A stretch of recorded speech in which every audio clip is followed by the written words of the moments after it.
and welcome to this introduction to the Rat GUI.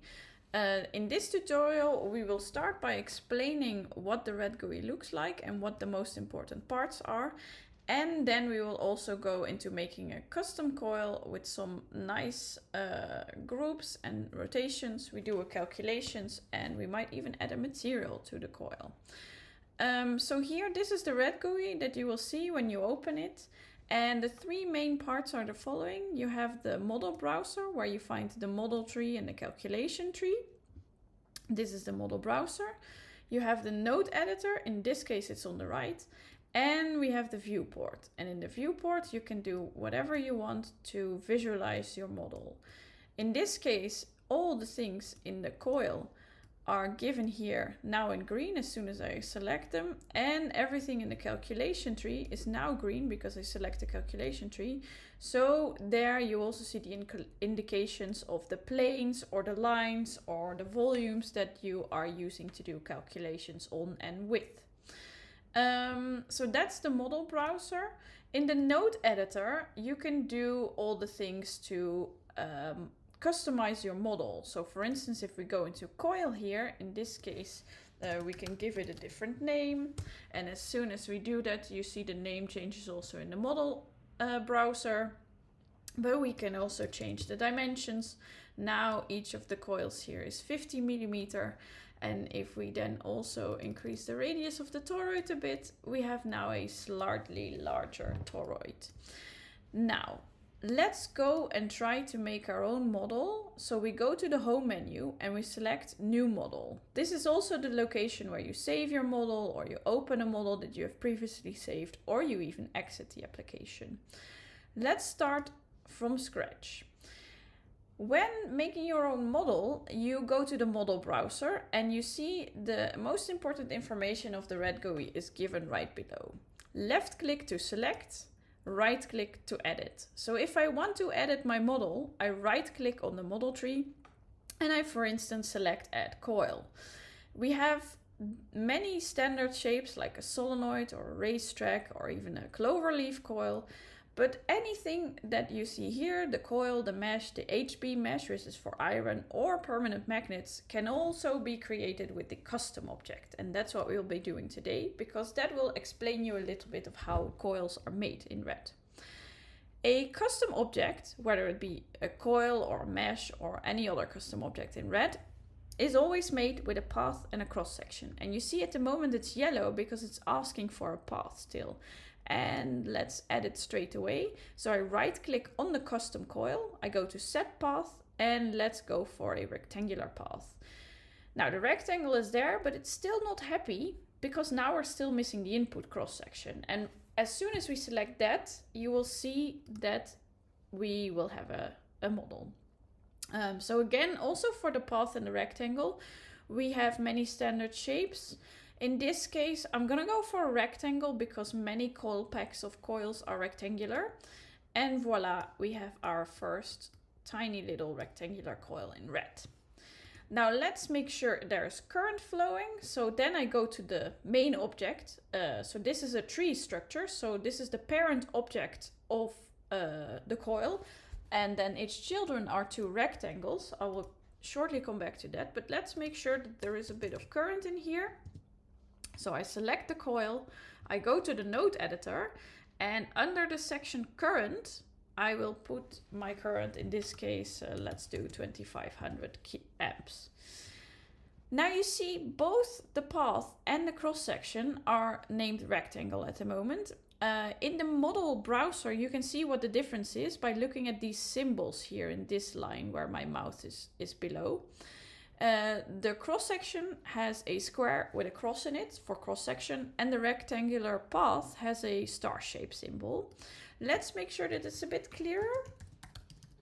So the cross section I will name rectangle cross, and the path I will name rectangle path, but you can choose anything you like. Now here you see it's still a bit square, so the mesh has not been rounding the circle, rounding the radius of the corner points of the rectangle very nicely. So first I'm gonna make it a bit bigger, the rectangle. So here you see the width of the rectangle. Every time there is a question mark, there is also explanation of what it means. So I'm now rotating the rectangle and I think that it's not wide enough. So I'm gonna go for quite a long rectangle, 0.5 meter and a bit wider. I make it, well, let's make it 100 millimeters. If I want to make this into a racetrack, I can actually do that by setting the radius of curvature to half of the width. See, now we have a racetrack. That's actually quite nice. Let's keep the racetrack. I'm going to make it slightly shorter so that it's maybe a bit more in proportion. So that was the path that we just edited. And now we can also make the coil pack thicker by selecting with our left mouse button the rectangle cross. And then we can make it bigger by putting 20 here. So now it's a bit wider, the coil pack, so it fits more turns. But we can also make it higher. You see, now it's also higher. What we forgot to say is actually that in the physics settings of the custom coil, we did set the current, but we didn't say number of turns. So let's put 100 turns in there.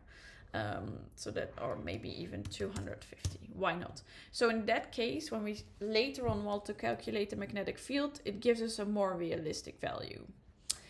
Now this is all nice, so this is how you build a coil in Rat, but what if we want to make a magnet system where there are multiple coils in different orientations? What you could do, for instance, is make this into a toroidal shape or like many coils in sort of a circle in 3D together. For instance, for motors or rotors. So let's do that.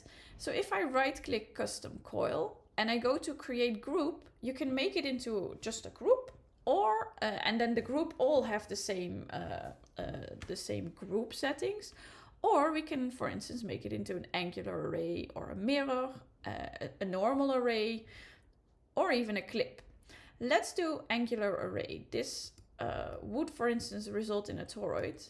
Now, because of the current settings of the angular array, this all of a sudden looks like a 3D star.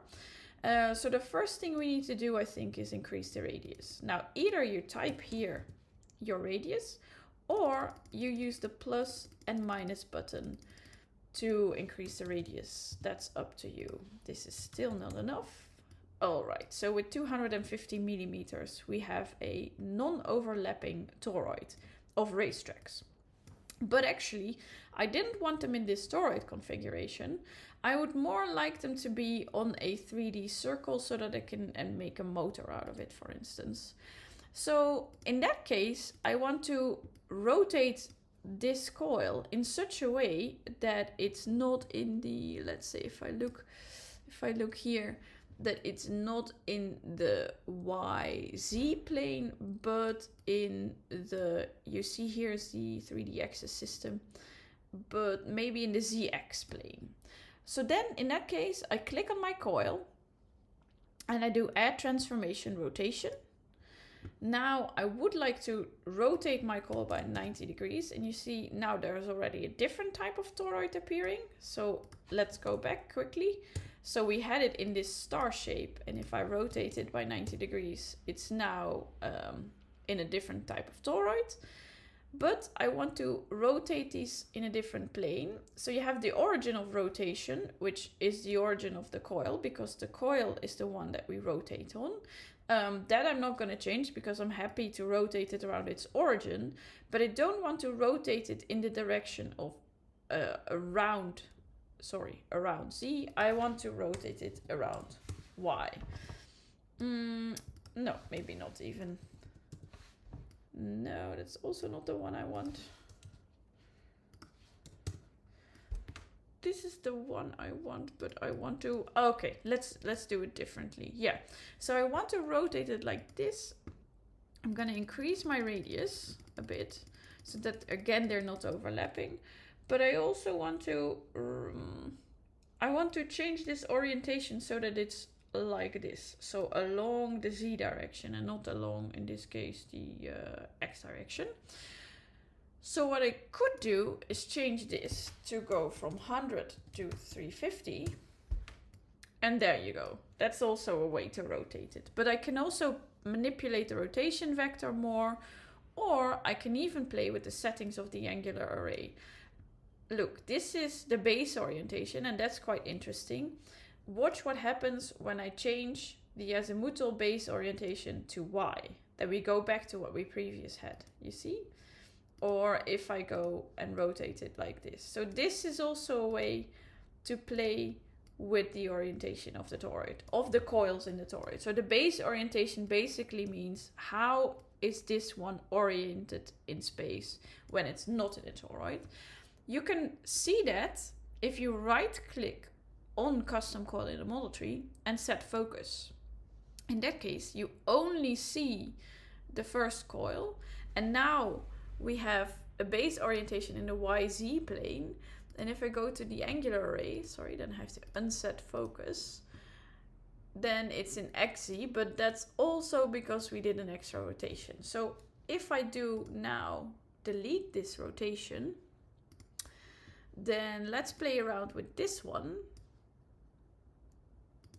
to get the same result. There you go. So it's in XZ that we do now our base orientation. So if we are going to set the focus, you actually, oops, see that in XZ, XZ is the base orientation of the cross section. So the cross section would be like this, and that is what we now have. Let's go back to our toroid, or not really our toroid, our angular array, and add a few coils. So there's this number of symmetry setting in the node editor of the angular array, where you can simply add more coils by increasing the symmetry here. You can also rotate it with respect to where it started from with the phi angle. In principle, this doesn't do anything for the magnetic field, of course. This is just to rotate it with respect to other things in your model. All right, so now we have kind of a model group in this angular array. It's important to note there's only one custom coil, and this custom coil is now in our model how many times? 13 times, because it's in an array. So this array basically copies this single coil 13 times along a circle and makes it into a 3D object. All of these have the same settings. So all the settings of this custom coil are equal for all the coils that are in your angular array. That's important to note. If you do not want this, then either you can break. So we edit nodes and we split them, single split. In that case, we get all the coils here that we used to have. And now if I select this one, I can give it a higher current. And you will see that in the field later. That actually might be interesting. So let's quickly add a calculation. Let's do a mesh calculation. Mesh calculation will calculate the magnetic field on the meshes in your model.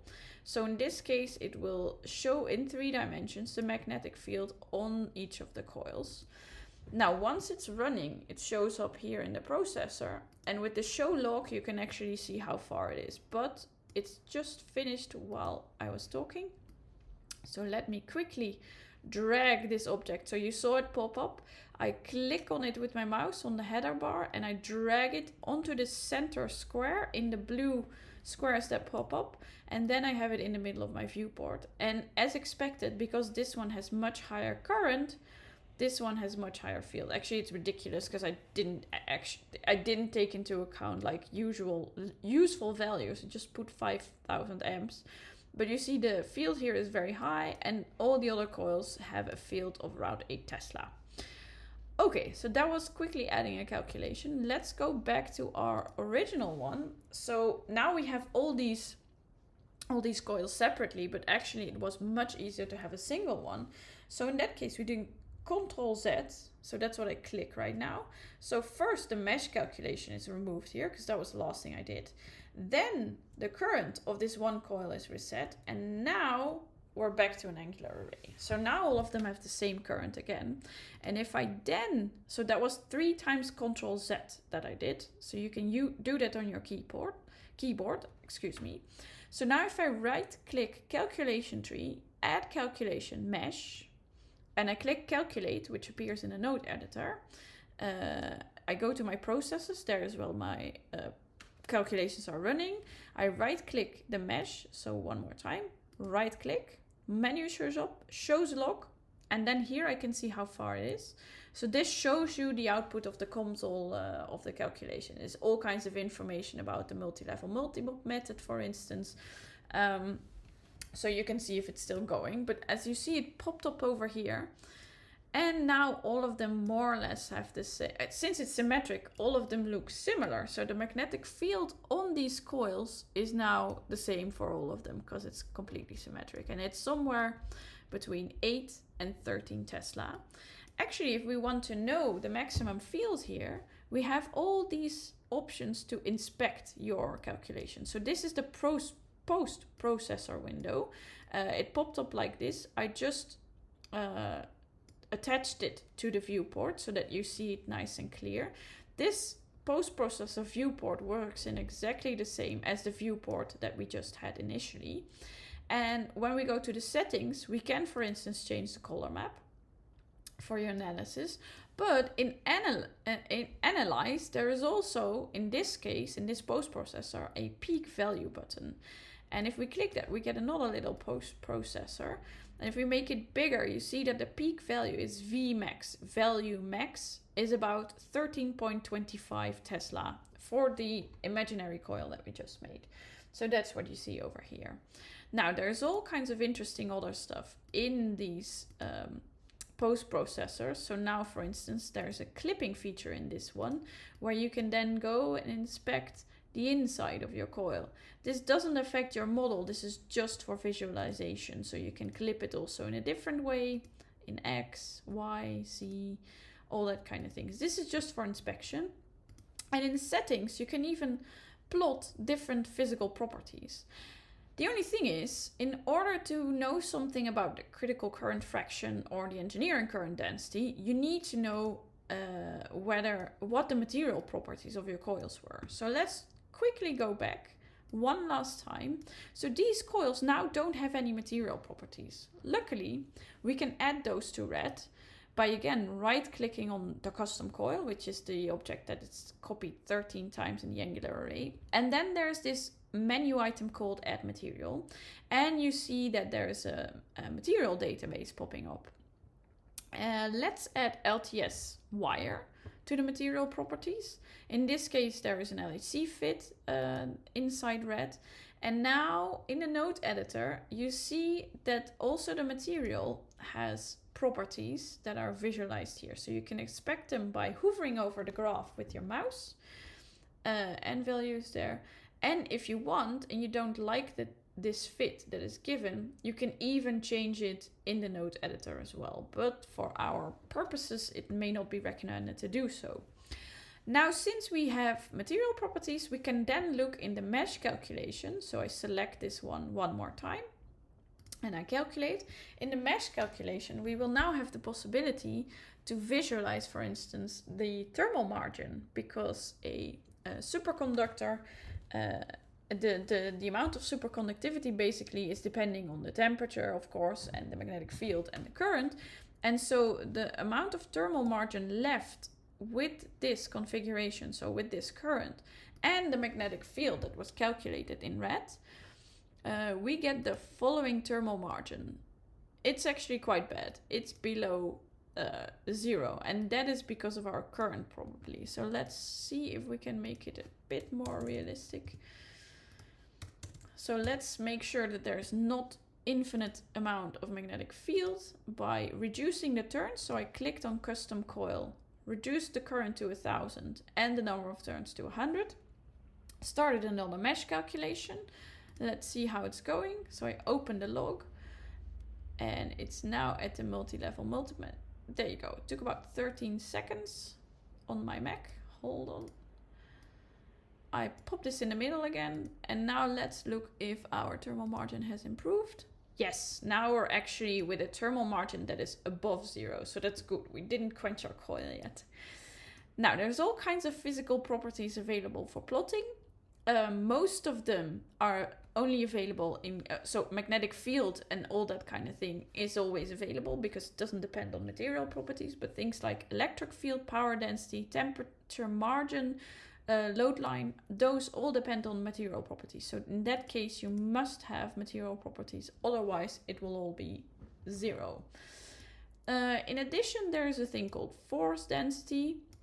This gives you an idea of the forces in your structure. This is in 3D, and you can export this. That's also another feature in the menu of the post-processor. You can always export your data, for instance, to a force density table that you can then use in different programs to analyze your mechanical properties of your model. Let me see where we are. Yes, so we can use the menu of the post-processor to do all kinds of analysis. One last thing, if you want to immediately put your results in a report, you can change the theme to, for instance, a pure white one, and then you just make this into you turn this into a nice position and you take a screenshot and you're ready to go. Now, there's many other calculations that are available, for instance, the plane calculation. Let me quickly close this because now, yes, and I go back to the classic theme. So in settings of the GUI classic theme, I can do a plane calculation. So right click on the calculation tree, add calculation plane. That's what I did here. Here you can actually affect the size of the plane, because in this case it makes sense. Oh, that was way too big. It makes sense to play with the size of the plane. I put it oriented in 0 and I want 200 points. So these are the number of points along both sides of the plane that will be used as targets for the magnetic field calculation. Let's put 400 along the long edge and 200 along the short one. All right, because like we had, there you go. And this is our plane calculation. All of this is live, so all of this actually was done while you were watching. So you have a feeling for how fast this is. Now in this post-processor, of course you can export your data again, but you can also turn on, for instance, the vector plot where you can see the arrows of the flux density. At the moment we plot the magnitude of the flux density. Or you can also change the color map here. I don't know which one is nice, this one or any other color map that we have. Jet, why not?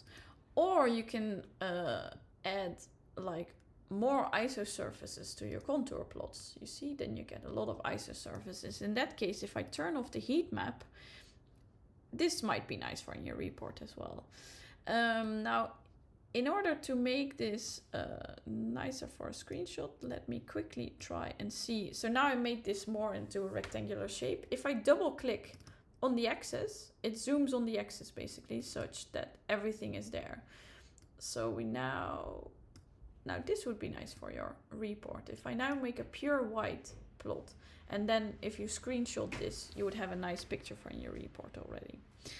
All right, I think we're gonna conclude the tutorial here. So here you have seen how you make a model from scratch with a custom coil. You add material properties and do your first calculations in Rat. Good luck and see you in the next tutorial.